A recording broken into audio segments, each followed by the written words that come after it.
Oh, here's cute, precious Piper. She's a dedicated office manager. She's right there, keeping an eye on everything. Look at that, right there in the center of the office. Oh, look at you, baby.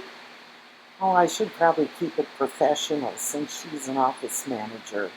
I'm sorry, Piper. Yeah, we need to keep a sense of decorum in the office, don't we?